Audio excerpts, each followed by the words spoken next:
Shalom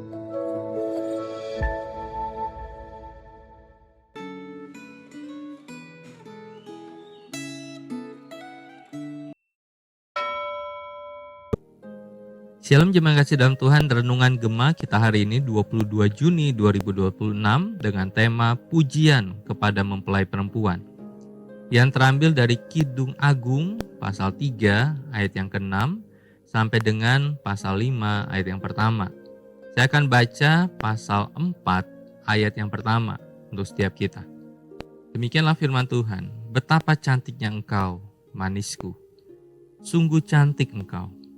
Bagaikan merpati matamu di balik cadarmu, rambutmu bagaikan kawanan kambing yang bergelombang turun dari pegunungan Gilead. Mari kita terlebih dahulu berdoa kepada Tuhan. Tuhan, kami rindu untuk membaca dan merenungkan firman Tuhan hari ini.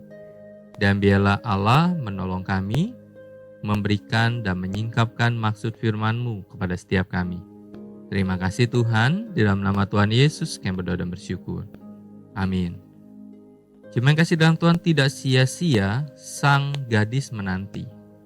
Hari yang dinanti-nantikan akhirnya tiba. Sang kekasih datang dalam iring-iringan yang megah menyambutnya masuk ke dalam pernikahan. Ini bukan pernikahan biasa, karena pengantin laki-laki adalah Raja Salomo, orang paling berkuasa di kerajaan.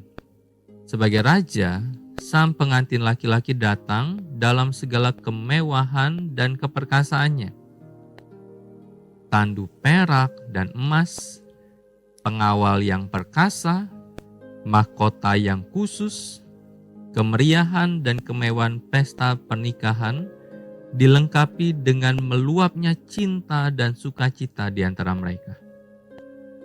Sebagai pengantar untuk memasuki pesta pernikahan, pengantin laki-laki menyampaikan pujian yang menunjukkan besarnya cinta dan pengharapan kepada mempelainya. Sang pengantin memuji mempelainya dalam dua aspek. Pertama, penampilan fisik yang cantik dan sempurna di dalam pasal 4 ayat yang pertama sampai dengan ayat yang ke-8. Dalam bahasa puisi, sang pengantin menggunakan metafora binatang, buah-buahan, dan bangunan untuk memuji mempelainya. Ia juga secara spesifik memuji sebagian fisik yang cantik, mulai dari mata, rambut, gigi, leher, bibir, hingga buah dada.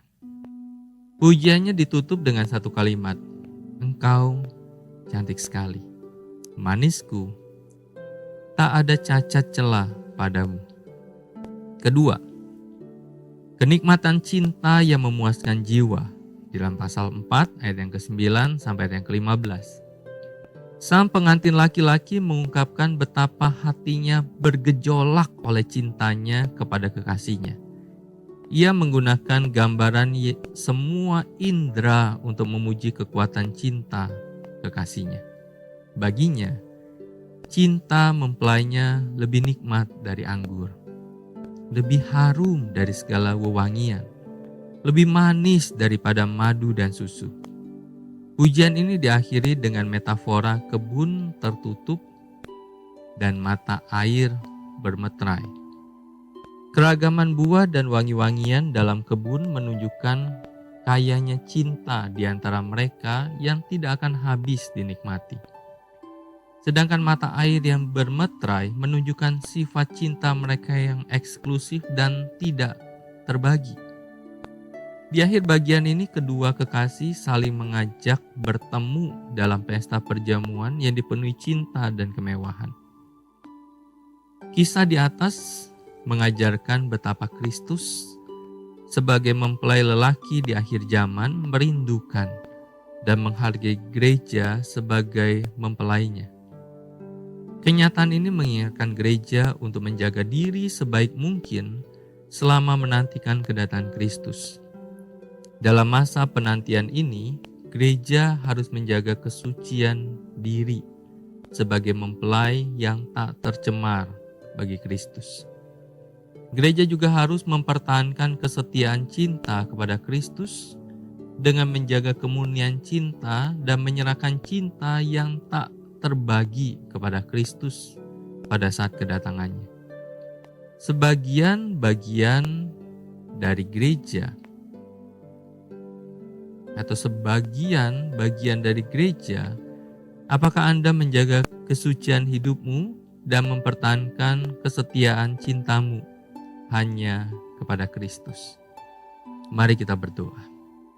Tuhan, biarlah di dalam penantian kami akan kedatangan Tuhan Yesus kembali untuk kedua kalinya. Biarlah kami terus menjaga kekudusan hidup kami dan mempertahankan kesetiaan kasih kami, cinta kami kepada Tuhan. Sehingga ketika Tuhan Yesus datang untuk kedua kalinya, kami didapati setia di hadapan Tuhan. Tolong setiap kami ya Tuhan, sertai setiap kami. Di dalam nama Tuhan Yesus kami berdoa dan bersyukur. Amin. Senantiasa jaga iman kita, senantiasa jaga imun kita. Tuhan Yesus memberkati kita. Amin.